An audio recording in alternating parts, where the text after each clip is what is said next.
उनके इर्द गिर्द जो माफियाज हैं उनकी भी लंबी लाइनें, ये भी हकीकत है। बल्दियाती निज़ाम के कानून में तरमीम के बाद सूबे की जो तमाम हिज़्ब इख्तिलाफ जमातें हैं उस सरापा एहतजाज हैं। कराची में जो कोरोना के मस्बत केसेज हैं उनकी उसकी जो शरह है वो बादस्तूर सबसे ज़्यादा है। सब्सक्राइब करें और बेल दबाएं ताकि कोई खबर रह न जाए।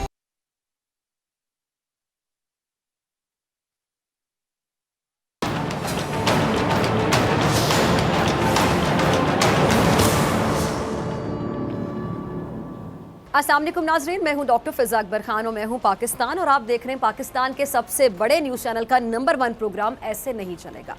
एक शख्स जिसे लोग टिड्डा कहते थे अपनी बेगम को लेकर अपने मकामी गांव से निकलकर दूसरे गांव में सेटल हो गया। अच्छा, उसने फैसला किया कि वो इस नए गांव में अपनी नई शनाख्त पैदा करेगा और लोग उसे उस नाम से नहीं पुकारेंगे बल्कि पीर साहब कह के पुकारा करेंगे। अच्छा, बेगम ने उससे पूछा कि तुम ये सब कैसे करोगे? तो उसने जवाब दिया कि इस गांव के चौधरी की बहन के पास एक कीमती हार है, बस तुम वो हार किसी तरीके से चुरा कर ले और फिर देखती जाओ बेगम कि मैं क्या करूँगा। अच्छा, बेगम ने हुक्म की तामील करते हुए हार कमाल महारत से चुरा लिया और फिर लाकर उसको दे दिया। अब दूसरी जानिब गांव में हंगामा हो गया कि हार की जो चोरी की जो खबर है वो जंगल में जैसा दरख्तों की तरह समझे कि फैल गई।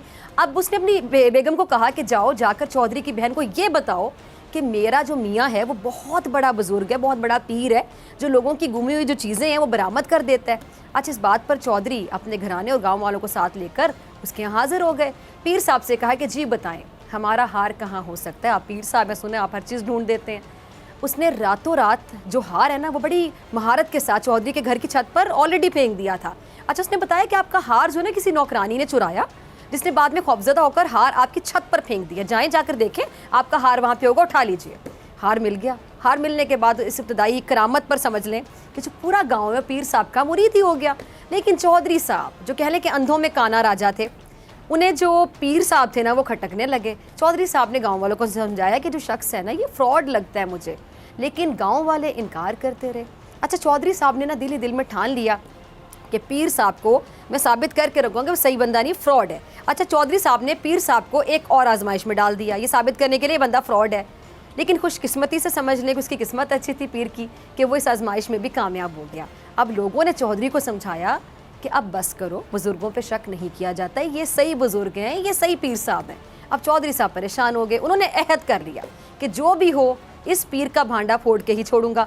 आखिर एक दिन चौधरी ने ऐलान किया कि कल खुले मैदान में तमाम गांव के लोग इकट्ठे होंगे, अगर पीर साहब ने बता दिया कि मेरे हाथ में क्या है तो मैं सबके सामने उनका सबसे बड़ा मुरीद बन जाऊँगा। अच्छा, सब लोग पीर समेत मैदान में पहुँच गए। चौधरी घर से निकला और सोचता रहा कि हाथ में आखिर क्या पकड़ा जाए। अचानक उसकी नज़र एक टिड्डे पे पड़ी। उसने पकड़ने के लिए हाथ बढ़ाया लेकिन वो हाथ ना आया, फिर हाथ बढ़ाया फिर नाकाम रहा, तीसरी दफ़ा वो टिड्डा पकड़ा गया। अब चौधरी लोगों के हजूम में पहुंचा और उसने पीर से सवाल किया कि मेरी मुट्ठी में क्या बंद है। इससे पहले कि पीर को जवाब देता वो एक गहरी सोच में पड़ गया क्योंकि उससे अपनी शामत साफ नज़र आ रही थी। 2 बार तो जैसे तैसे वो बच गया, लेकिन इस बार बचना मुश्किल ही नहीं बल्कि नामुमकिन था। लिहाजा जाली पीर ने मायूसी में आसमान की तरफ चेहरा उठाया, अपने आप को कोसते हुए खुद से मुखातिब होकर कहा कि हाय रे टिड्डे, पहली छलांग में तू बच गया, दूसरी छलांग में फिर बच गया, मगर अब तीसरी दफ़ा तू मेरे काबू में आ ही गया, गिरफ्त में आ गया। ये सुनते ही चौधरी साहब थे टिड्डे अलमारूफ पीर साहब के पाँव से लिपट गए और धाड़े मार मार के पहले रोने लगे, फिर माफ़िया मांगने लगे। कहने लगे कि कोई माने ना माने, मैं मानता हूँ कि आप बहुत बड़े पीर हैं। यानी जाली पीर का नाम, अब कहानी आपको समझ आई नाज़रीन, जाली पीर का नाम क्या था? टिड्डा था। और चौधरी जो उस पीर की आजमाइश करने के लिए आया था उसने मुट्ठी में क्या पकड़ा हुआ था? टिड्डा ही पकड़ा हुआ था। यानी उड़ने वाले कीड़े और जाली पीर का नाम एक जैसा था। ये कन्फ्यूजन थी। चौधरी ने 2 कोशिशों के बाद तीसरी कोशिश में टिड्डे को अपने काबू में किया था। ठीक वैसे ही जाली पीर जो है वो पहली बार बच गया, दूसरी बार बच गया, लेकिन तीसरे बार जो टिड्डा साहब हैं वो उनको लगा कि वो नहीं बचेंगे। अब इसीलिए इसी कन्फ्यूजन में चौधरी साहब को लगा कि शायद जिस टिड्डे का जिक्र हो रहा है वही मेरी मुट्ठी में बंद है, हालांकि वो अपना नाम ले रहा था। इसीलिए जैसे ही जाली पीर ने अपना नाम लिया, खुद से मुखातिब हुआ, 2 बार बच जाने की बात की, तो चौधरी साहब ये समझे कि तो बहुत बड़ा पीर है। इसने ना सिर्फ ये पहचाना कि मेरी मुट्ठी में एक टिड्डा है, बल्कि ये भी इसको नज़र आ गया कि पहली बार मैं नाकाम हुआ इसको पकड़ने में, दूसरी बार भी ना पकड़ सका, तीसरी बार ये मेरे हाथ आ गया।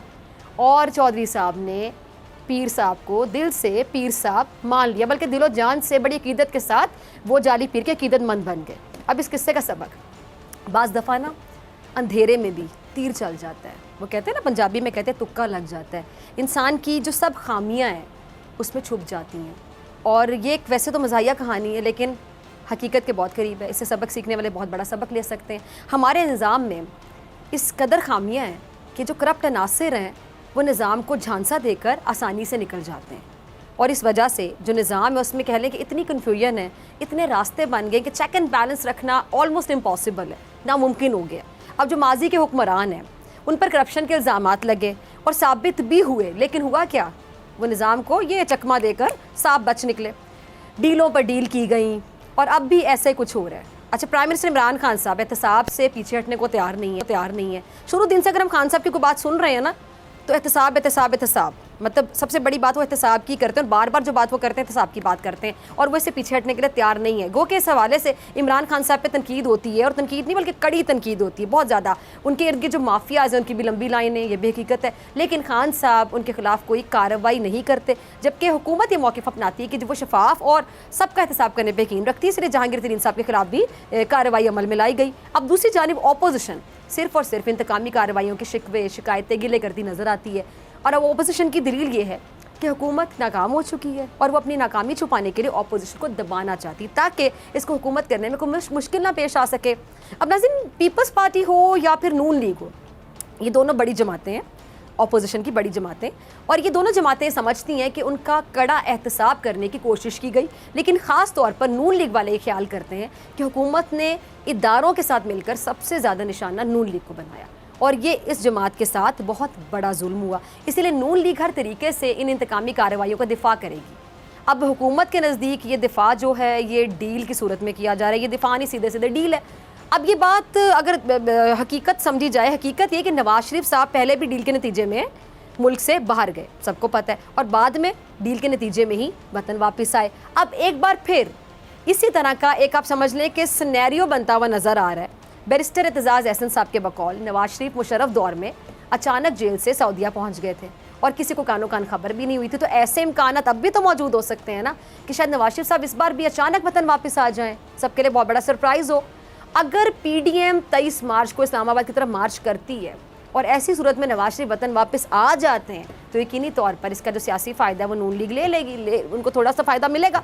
लेकिन नून लीग के जो रहनुमा हैं उनकी बॉडी लैंग्वेज पर आपने गौर किया? बॉडी लैंग्वेज उनकी पहले बिल्कुल ही कुछ और थी, अब बिल्कुल ही कुछ और नज़र आती है। पहले मरियम साहिबा क्या कहती होती थी कि नवाज शरीफ को अगर ये ज़मानत मिल जाए, वो ज़मानत मिल जाए, उनकी जान को कोई ख़तरा नहीं होगा, ये हो जाए वो हो जाए, तो वो वतन वापस आ जाएंगे। और मरियम के इस बयान को वाकिफ़ान हाल ये रंग देते थे कि जी शायद मरियम का इशारा डील की तरफ है। और अब वही मरियम साहिबा क्या कहती हैं कि नवाज शरीफ किसी भी वक्त वतन वापस आ सकते हैं। अब यानी कुछ ज़मानत की बात, ये हो जाए वो हो जाए तो आ जाएंगे, अब वो कहते हैं किसी भी वक्त आ जाएंगे।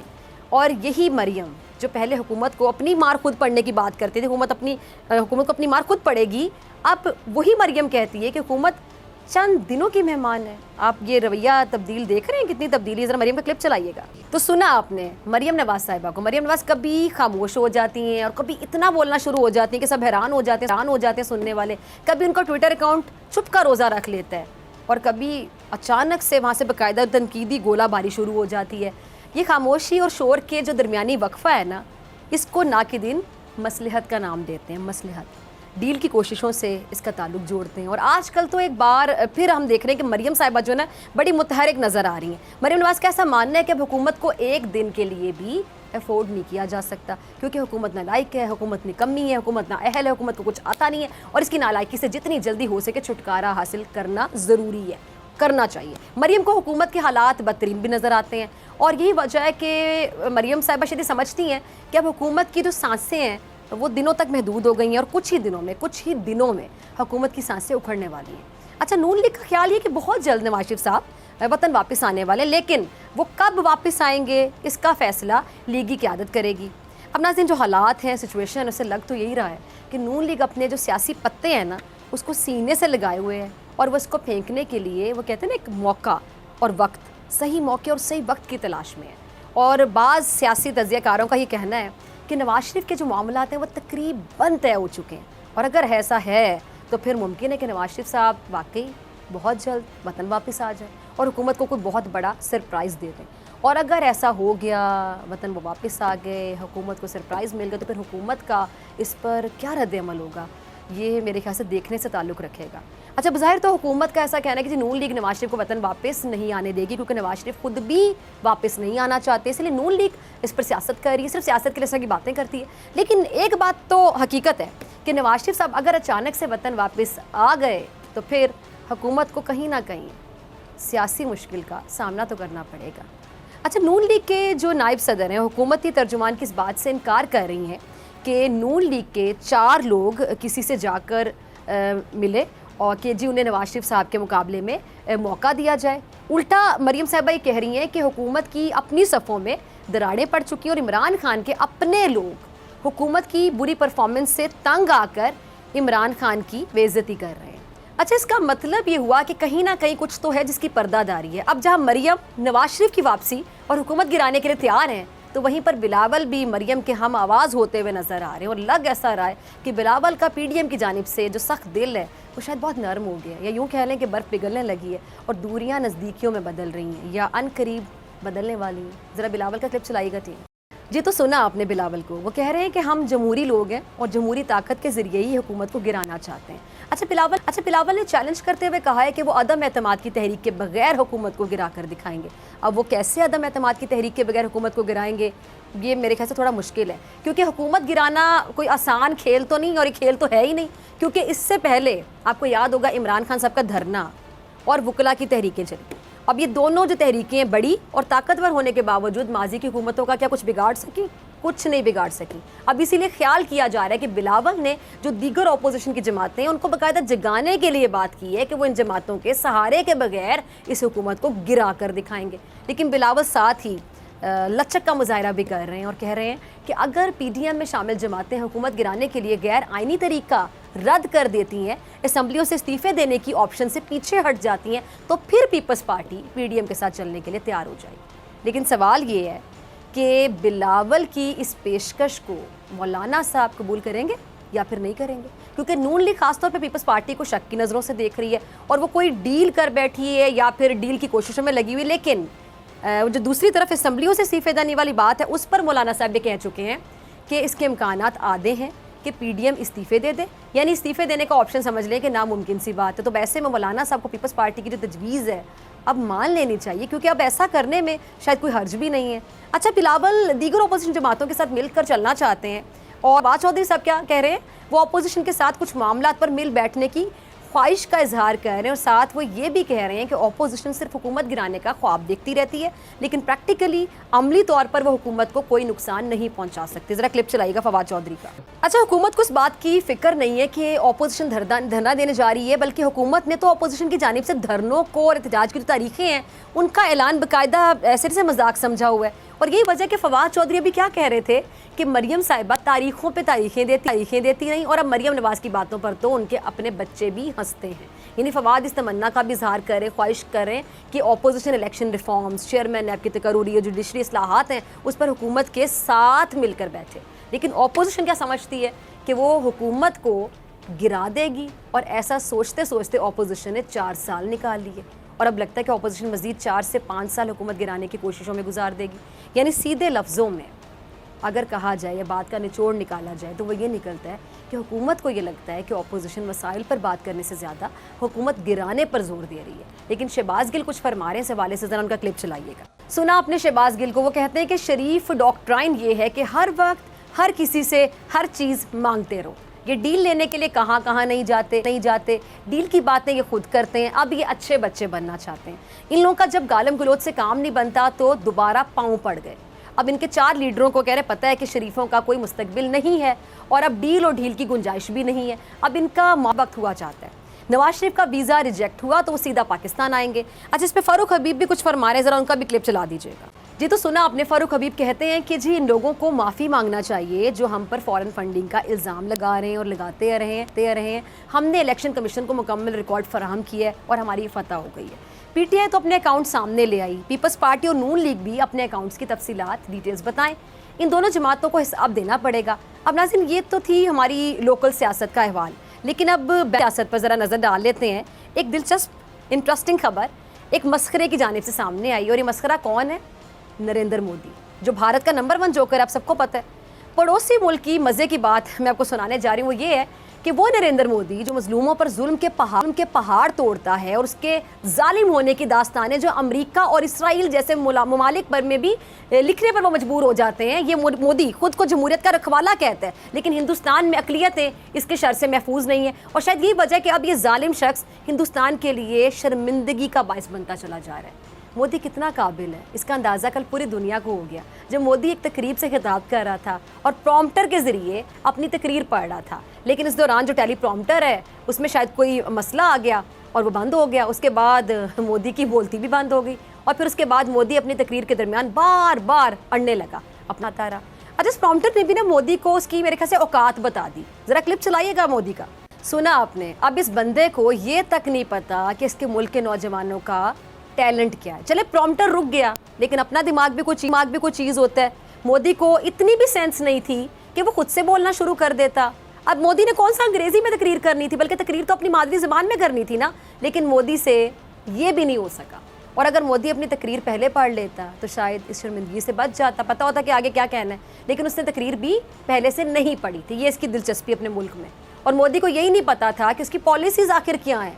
और मोदी का हाल आप समझ लें कि वो नलायक जो तालिब इल्म नहीं होता, जिसको कुछ आता भी नहीं है और वो किताब से भी देखकर सही से नहीं पढ़ सकता, यानी किताब से देख के आप सही पढ़ लें।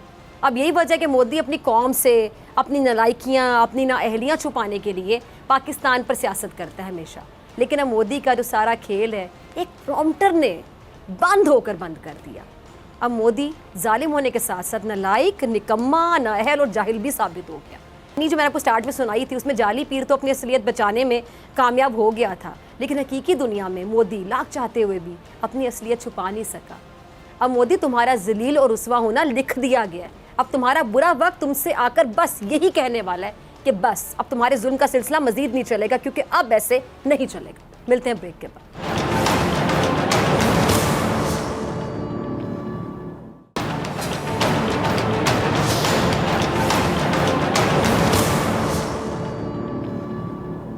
वेलकम बैक नाजरीन। सिंध में काफ़ी अरसे से सियासी पारा हाई है। पहले सिंध हुकूमत और वफाक मुख्तलिफ इशूज़ पर आमने सामने होती रही थी, मगर बल्दियाती निज़ाम के कानून में तरमीम के बाद सूबे की जो तमाम हिज़्ब इख्तिलाफ जमातें हैं उस सरापा एहतजाज हैं। अब दूसरी जानिब सिंध की हुक्मरान जमात ने PTI की वफाकी हुकूमत के खिलाफ लॉन्ग मार्च का ऐलान भी कर रखा है। और बिलावल साहब 27 फरवरी को PTI हुकूमत के खात्मे के लिए भी निकलेंगे, जिसके जवाब में वफाकी वज़ीर अली ज़ैदी ने यह ऐलान किया था कि वो भी पीपल्स पार्टी के लॉन्ग मार्च की तारीख वाले दिन घोटकी से कराची मार्च करेंगे। अब इन सब के अलावा एक और मामला सामने आया, जहां कायदे हिज़्ब इख्तिलाफ सिंध हलीम आदिल शेख साहब ने कहा है कि सिंध में अमन व अमान की सूरत हाल इंतहाई ख़राब हो चुकी है। उन्होंने वज़ीर दाखिला शेख रशीद साहब से मुतालबा किया है कि पुलिस ऑफिसर डॉक्टर रिजवान की जराइम पेशा अफराद से मुतालिक रिपोर्ट पर GIT बनाई जाए। इस सारी सूरत हाल पे बात करने के लिए मेरे साथ खुद opposition leader Sindh assembly Haleem Adil Shaikh साहब। शेख साहब बहुत शुक्रिया ज्वाइन करने के लिए, वक्त देने के लिए। शेख साहब, सबसे पहले सिंध में अमन व अमान के हवाले से बताइएगा क्या खदशात हैं आपको, और आपने अपनी वीडियो में एक जराइम पेशा पुलिस एहलकार के बारे में जो सवालात उठाए हैं, किसने उसको पुलिस में तैनात किया, और वज़ीर सिंध और IG सिंध से जवाब मिलने की आपको उम्मीद है? देखिए, दो बातें आपने भी की हैं। एक तो वो मेरा लेटर है जो कि मैंने वज़ीर दाखिला साहब को लिखा है, वफाकी वज़ीर दाखिला को, कि सीनियर एक SSP थे हमारे डॉक्टर रिजवान साहब, उन्होंने रिपोर्ट बनाई थी जिसमें हमारे सईद गनी साहब और बहुत सारे उनके रिश्तेदार, अजीज़, उनके भाई और दीगर के ऊपर मंशियात फरोशी में शामिल होने का उन्होंने बाकायदा सबूत फराहम किए थे। और एक वीडियो भी है जो अभी तक मेरे पास है हमीदुल्लाह पठान की, जो मैं अदालत के अंदर हूँ, जिसके अंदर वाज़ेह तौर पर कह रहा हूँ। तो मैं बाद में आता हूँ। अब मैं आता हूँ कि आपने देखा कि 2022 में लगता है कि सारे डाकू आज़ाद कर दिए गए और उनसे कहा कि जाओ लूटो, कराची को लूट के भी हमारा हिस्सा पहुंचा दो। इस 2022 के अंदर इस चंद दिन गुजरे हैं, अभी 20 दिन भी नहीं हुए हमारे, मैं समझता हूँ इसमें 6 लोग डकैती में मारे गए हैं, 50 के करीब जख्मी हो चुके हैं।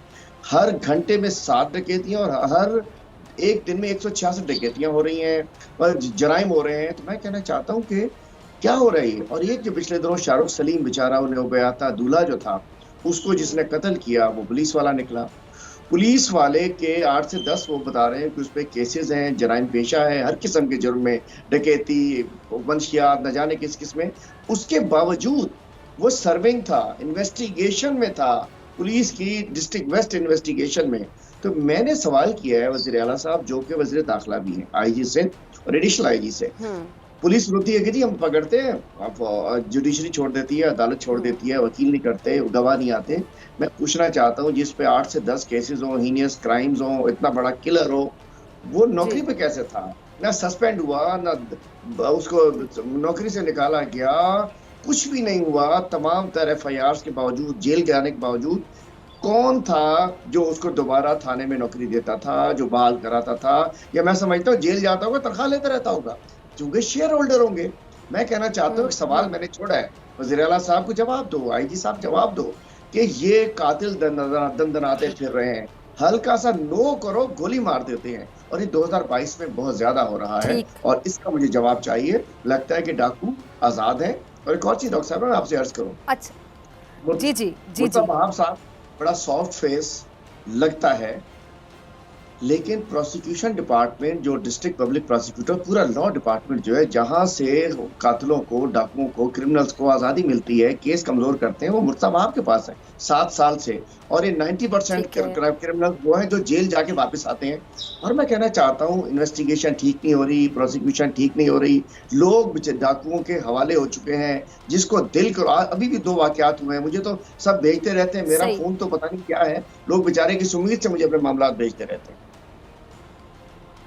अच्छा अच्छा शेख साहब, पुलिस अफसर की जो डॉक्टर रिजवान, इसकी जराइम पेशा अफराद से मुतालिक रिपोर्ट पर JIT बनाने का मुतालबा किया है, जबकि पीपल्स पार्टी के मुताबिक इस रिपोर्ट में किसी वजीर पर कोई इल्ज़ाम ही नहीं था, और इसीलिए सईद गनी साहब ने आप पर हत्या की इज्जत का मुकदमा किया है। देखिए, रिपोर्ट वाज़ेह है डॉक्टर साहिबा, और वो जो वीडियो मैंने आपके बताई, हमीदुल्लाह पठान नामी बंदे की वीडियो मैंने जी अपने जी वकला को देखी है, वो कोर्ट में पेश करेंगे। वो क्लियर बता रहा है कि मैं सईद गनी साहब की सिक्योरिटी में होता हूँ, मैं उनका वर्कर ठीक हूँ, है। मैं उनके साथ होता हूँ, मैं उनके भांजे के जरिए उनसे सारा डील करता हूँ। और उसके अलावा, चले ये तो वीडियो हो गई किसी मुलजिम की, लेकिन डॉक्टर रिजवान ठीक की है। रिपोर्ट में लिखा हुआ है कि ये इनकी फैमिली, इनके भांजे, इनके भाई, और ये जब मिनिस्टर्स ये काम करेंगे डॉक्टर साहिबा, फिर क्या होता है? आज एक कत्ल हुआ है कि मंशियात चलाने से मना करने के ऊपर बंदे को कत्ल कर दिया है डिस्ट्रिक्ट वेस्ट के अंदर, मंगोपीर में।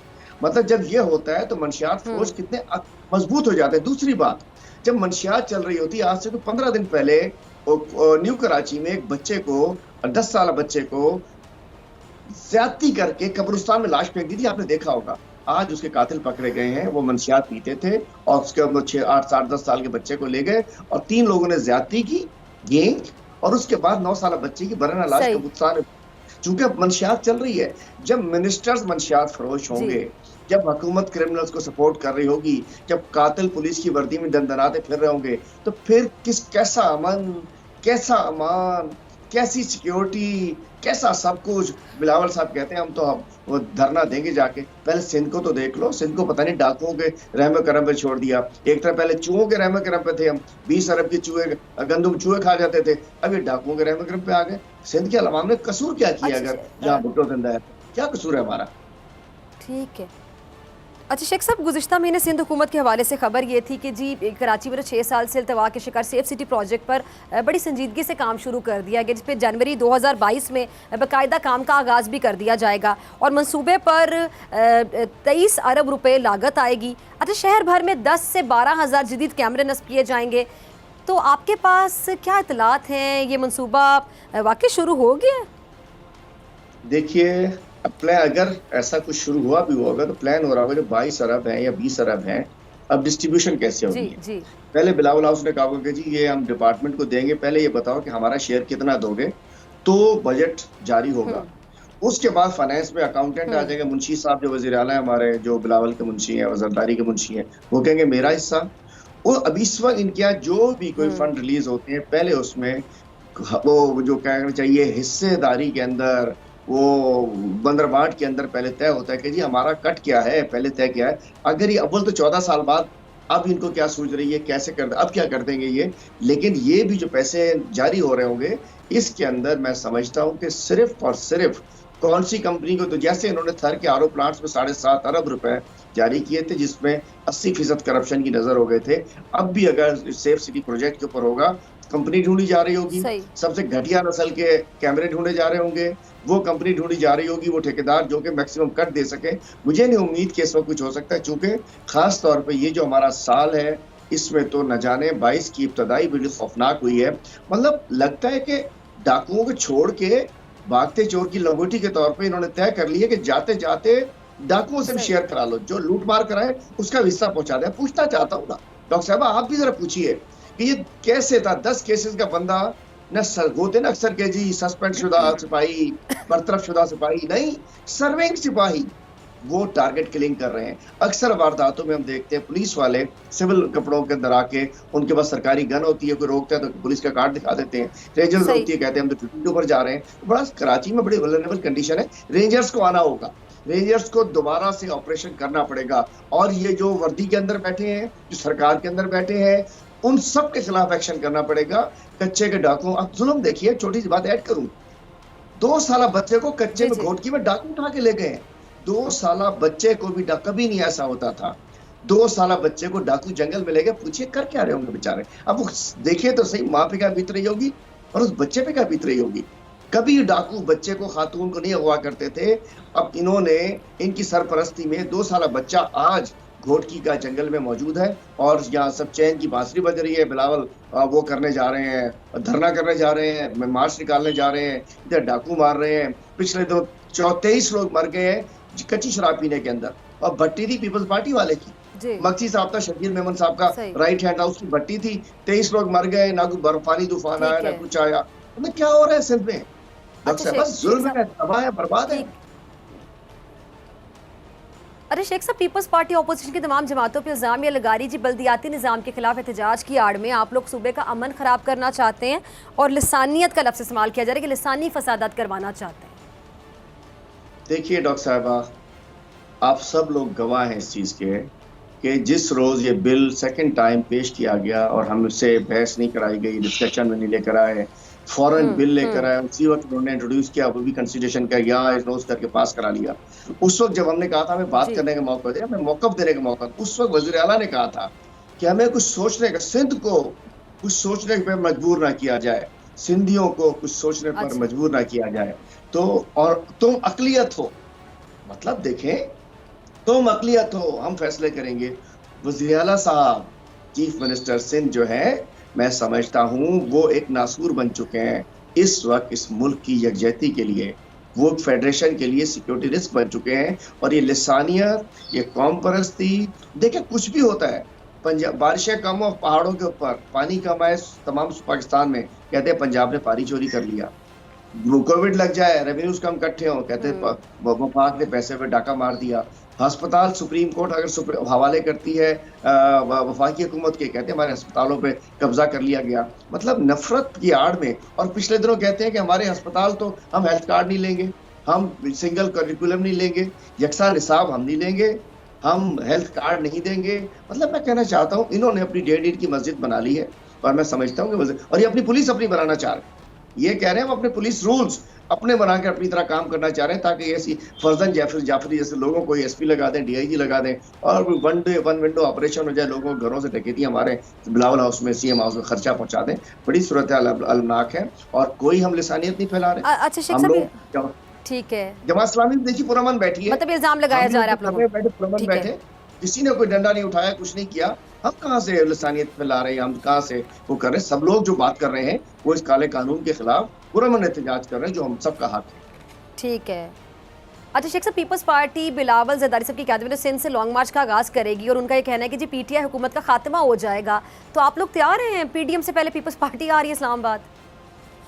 मैं कहता हूँ चे पिद्दी का शोरवा, कैसा लॉन्ग मार्च, कहाँ का लॉन्ग मार्च, कैसा लॉन्ग मार्च। और उसी दिन हम भी आ रहे हैं, कोटकी से कराची आ रहे हैं, इंशाल्लाह रास्ते में मुलाकात होगी। अगर बिलावल साहब वाकईतन कुछ करना चाहते हैं तो कराची से लाड़काना का लॉन्ग मार्च निकालें और वहां जाकर एड्स के खिलाफ लॉन्ग मार्च निकालें। वो निकालें लाड़काना में कुत्तों को लोग खा गए, उस पर लॉन्ग मार्च निकालें। वो निकालें कोटकी से कराची तक जो कराची को गटरिस्तान बना दिया, उसके ऊपर लॉन्ग मार्च निकालें। वो निकालें कि थर में जो बच्चे मर गए उसके खिलाफ लॉन्ग मार्च निकालें, अपनी हुकूमत के खिलाफ निकालें। इन्होंने, इनकी वो कारकर्दगी है। हमारे बुजदार साहब number 1 chief minister, number 2 KP का chief minister, number 3 Balochistan, number 4 पे मुराद अली शाह साहब आ रहे हैं। कहने को बड़े आर्टिकुलेटेड स्टाइल में आते हैं, बड़ी बातें कर, जबरदस्त मुंशी तो है ये, बिलावल उसके लिए बेहतरीन है।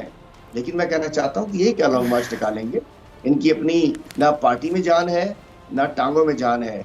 एक सूबे में रह गई है, 4 डिवीजन की पार्टी रह गई है। इनको बात चले सिंध में तो पटवारियों को, पुलिस वालों को, नौकरों को, क्लर्कों को इकट्ठा कर लेंगे। आगे कौन जाएगा पंजाब में? ठीक है, 200 यानी शेख 250 साहब वोट आपकी देने बातों वाली से लग रहा है पार्टी। कि आप लोग इनकी लॉन्ग या किसी भी चीज़ को सीरियस नहीं ले रहे, संजीदगी से नहीं ले रहे। नहीं ले रहे, बिल्कुल नहीं ले रहे, बिल्कुल नहीं ले रहे, बिल्कुल नहीं ले रहे। लेने वाली काम ही नहीं है सीरियस इनको। इनकी बातों को सीरियस नहीं लेते हम इनकी बातों को सीरियस नहीं लेते। लगे रहो मुन्ना भाई, इनको क्या सीरियस लेना हमने? बातें करने से थोड़ी कुछ होता है, ग्राउंड पे चलिए क्या शेख साहब, है? बहुत शुक्रिया हलीम आदिल शेख साहब आपके वक्त के लिए। नाज़रीन, आपसे मुलाकात होगी इस ब्रेक के बाद।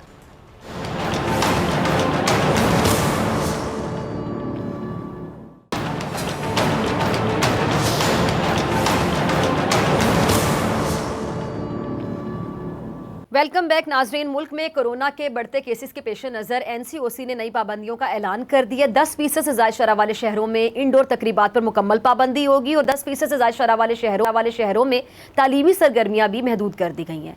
अच्छा, 12 साल से कम उम्र तलबा 3 दिन 50% हाजिरी के साथ आएंगे, जबकि 12 साल से ज़ायद उम्र के जो तलबा हैं उनके लिए वैक्सीनेशन लाजमी करार दी गई है।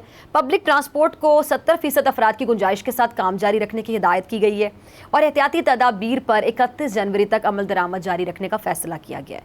अच्छा, शादी हॉल से मुतालिक एहतियाती जो तदाबीर हैं वो 15 फरवरी तक बरकरार रखी जाएंगी। अब दूसरी जानिब मुल्क में कोरोना के फैलाव ने फिर खतरे की जो घंटी बजा दी है। 24 घंटे के दौरान मस्बत केसेस की शरह 9.48% रिकॉर्ड की गई है। कराची में जो कोरोना के मस्बत केसेस हैं उसकी जो शरह है वो बादस्तूर सबसे ज़्यादा है।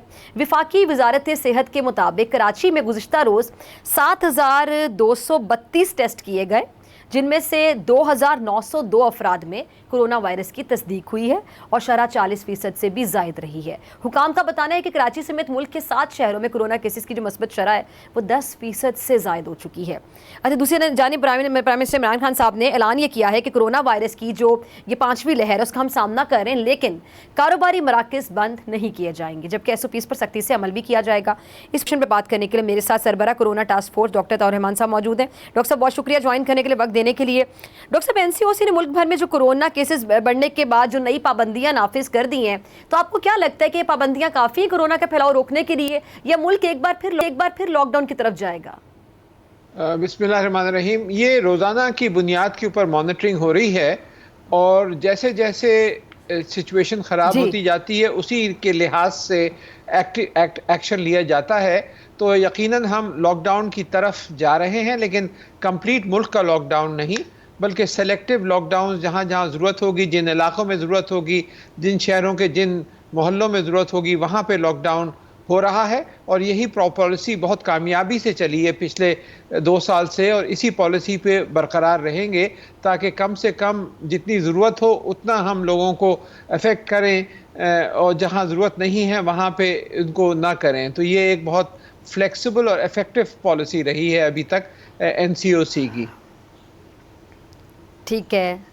डॉक्टर साहब, ये कराची में सबसे ज़्यादा जो मस्बत केसेस सामने आ रहे हैं, इसकी क्या वजह है? क्या लोगों ने अभी तक वहाँ वैक्सीनेशन नहीं करवाई, या फिर कराची बड़ा शहर है तो यहाँ पर SOPs पर अमल दरामद करना या करवाना बहुत ज़्यादा मुश्किल है, इसलिए ये केसेस ज़्यादा आ रहे हैं? इसमें एक कॉम्बिनेशन ऑफ चीज़ें हैं। एक तो ये है कि ये फैलता बहुत तेज़ी से है, कोई 5 गुना ज़्यादा तेज़ी से फैलता है डेल्टा के मुकाबले में। तो इसकी वजह से जहाँ भी जो इफेक्ट है वो मैग्नीफाई होकर सामने आता है। अगर डेल्टा का यहाँ पर 3% था तो आप देखिए 4% होके अब ये 40% तक ये ओमिक्रॉन फैल गया है। तो एक तो ये वजह है। दूसरी वजह ये है कि यहाँ पे शादी हॉल वगैरह और जो उसमें आप जाएं शादियों के अंदर तो कोई मास्क नहीं पहने होते, कोई SOPs फॉलो नहीं हो रही होती, लोग बिल्कुल ऐसे मिल रहे होते हैं जैसे कोई बात ही नहीं है। और तीसरे ये कंट्रीब्यूट ये भी कहा है जो कि ये कहा गया है कि इससे अमवात कम होती हैं, जिसकी वजह से लोग और रिलैक्स हो गए। हालांकि अमवात एक्चुअली ज़्यादा होंगी इससे, क्योंकि ये फैलता ज़्यादा है, ज़्यादा लोग अफेक्ट होंगे, तो परसेंटेज तो अमवात की कम होगी इन टर्म्स ऑफ जितने लोग बीमार हैं, लेकिन क्योंकि बीमारों की तादाद ज़्यादा होगी तो अमवात एक्चुअली ज़्यादा होंगी। तो और आपके हॉस्पिटल वगैरह पे भी 2 से 3 हफ्ते बाद कराची में ख़ास तौर पे आप देखेंगे कि प्रेशर काफ़ी बढ़ जाएगा जैसे जैसे ये सिचुएशन आगे आती है, क्योंकि अभी तो शुरू में आप देख रहे हैं तो नंबर ऑफ आप बता रहे हैं, आप कह रहे हैं कि तहकीकात के मुताबिक ठीक है, तहकीकात के मुताबिक आप ये बात कर रहे हैं कि तौर पे कि जो अमवात हैं वो ज़्यादा हो सकती हैं, लेकिन ये जो कहा जा रहा है कि जो ओमिक्रॉन वेरिएंट है वो उतना ज़्यादा ख़तरनाक नहीं है, तो लाइक लोगों को हॉस्पिटल नहीं जाना पड़ता, लोग घर में ही ठीक हो रहे हैं। 3-4 दिन के बाद लोग बताते हैं कि भाई वो ठीक महसूस कर रहे हैं, ना ऑक्सीजन लगानी पड़ती है, ना हॉस्पिटल में जाना पड़ता है। लेकिन आप कह रहे हैं इसमें भी अमवात होने का खदशा ज़्यादा जाहिर किया जा रहा है, तो वो कोई ज़ायद उम्र के लोगों के लिए जिनकी उम्र ज़्यादा है, या जी ज़रा समझा दीजिएगा डॉक्टर साहब। जी, एक्चुअली जो परसेंटेज अमवात की है, अगर 100 लोग मुब्तला हुए हैं इसमें, तो वहाँ पे डेल्टा में अप टू 2% था, उनमें से 2 अमवात होती थी या 1.5 अमवात होती थी। ये जो है अगर 200 लोग मुब्तला हुए हैं तो फिर 1 या 1.5 अमवात की शरह रहेगी। तो उसके मुकाबले में डेल्टा के मुकाबले में परसेंटेज तो कम है, लेकिन क्योंकि फैलाव बहुत ज्यादा है और बहुत ज्यादा लोग फैलाव बड़ी तेजी से इसका हो रहा है, इस वजह से टोटल जो है अमवात का और सीरियस इलने का वो ज्यादा होने का खतरा है, और इस वजह से हमें बहुत ज्यादा एहतियात की जरूरत है। ठीक है, क्योंकि इसमें अब जो लेटेस्ट रिसर्च आई है, स्कूल बंद, आपने एहतियात का जिक्र किया। जी जी जी जी, लेटेस्ट रिसर्च क्या? जी डॉक्टर साहब, जो लेटेस्ट रिसर्चेस आई हैं उसमें ये साबित हो गया है कि किस अंदाज से ये दाखिल हो रहा है इंसानी खलिए में, क्या कहाँ तब्दीलियाँ आई हैं जिसकी वजह से ये इतनी तेज़ी से फैल रहा है, और क्या वजूहात हैं कि ये डेल्टा और जो पिछले जो वेरिएंट्स जितने आए हैं उनके मुकाबले में कहीं ज़्यादा जो फैलाव है उसकी साइंटिफिक अंडरस्टैंडिंग अब खासी सामने आ चुकी है। ठीक है, अच्छा डॉक्टर साहब, ये आपने अभी एहतियात के बारे में बात की, एहतियाती तदाबीर के हवाले में से बात की, तो स्कूल बंद करने का जो फैसला है वो अभी तक नहीं हो सका, और जो प्राइवेट स्कूल एसोसिएशन है वो स्कूल बंद करने के खिलाफ भी रही है, तो इस बारे में कब तक हतमी फैसला किया जाएगा? ये सूबाई हुकूमतें ये खुद ये फैसला करेंगी? स्कूल अभी भी बंद किए जा रहे हैं उन इलाकों में जहाँ पर केसेस आ रहे हैं मुल्क के अंदर, लेकिन एक जनरल फैसला ये नहीं किया गया कि सारे स्कूल्स कराची के या दूसरे बंद कर दिए जाएं, और ये इसी सिचुएशन को देखा जा रहा है। मेरे ख्याल से ऐसे शहर हैं जैसे कराची हैं, यहाँ तो फौरी तौर पे स्कूल्स और कॉलेजेस बंद कर देने चाहिए, क्योंकि situation already out of control काफ़ी हद तक हो चुकी है। 40% पॉजिटिविटी रेट है, और आप रोज़ाना देखिए कितनी तेज़ी से बढ़ रहा है। एक हफ्ते पहले सिर्फ 7,000, आज 7,000 केसेस हैं, एक हफ्ते पहले चंद 100 केसेस थे। तो विद इन अ वीक ये आप देखें कि इतनी तेज़ी से बढ़ा है। तो लेकिन दूसरे शहरों में मॉनिटर किया जा रहा है कि किस हद तक ज़रूरत है, किस एक्शन की ज़रूरत है, और उसके हिसाब से एक्शन लिया जा रहा है। तो ये बहुत अच्छी पॉलिसी है जो हुकूमत ने इस वक्त इख्तियार कर रखी है।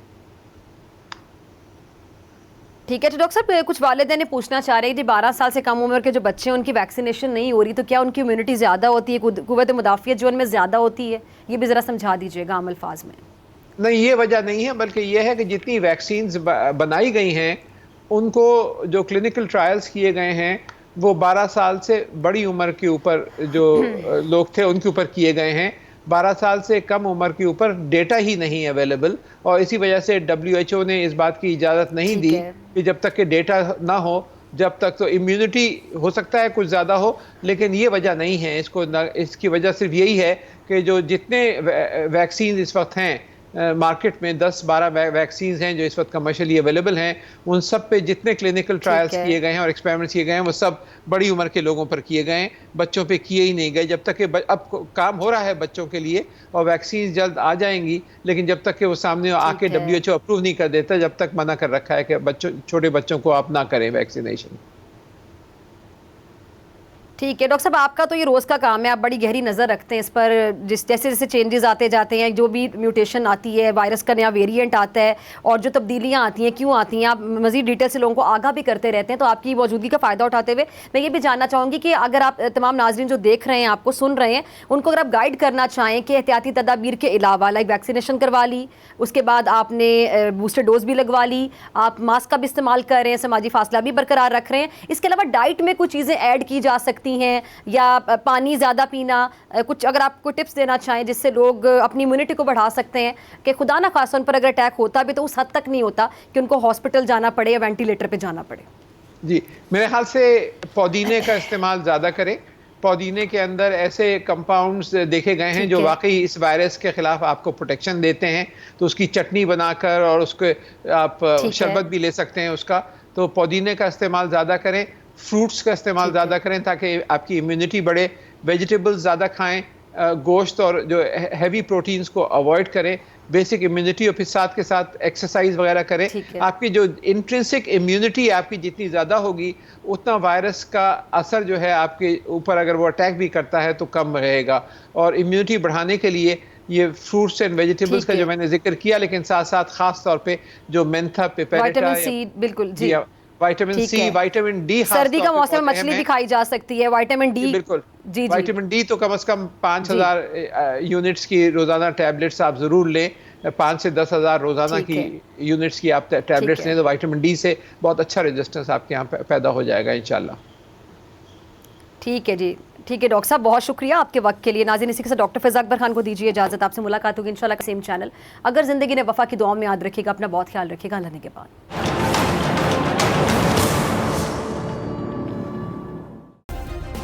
सब्सक्राइब करें और बेल दबाएं ताकि कोई खबर रह न जाए।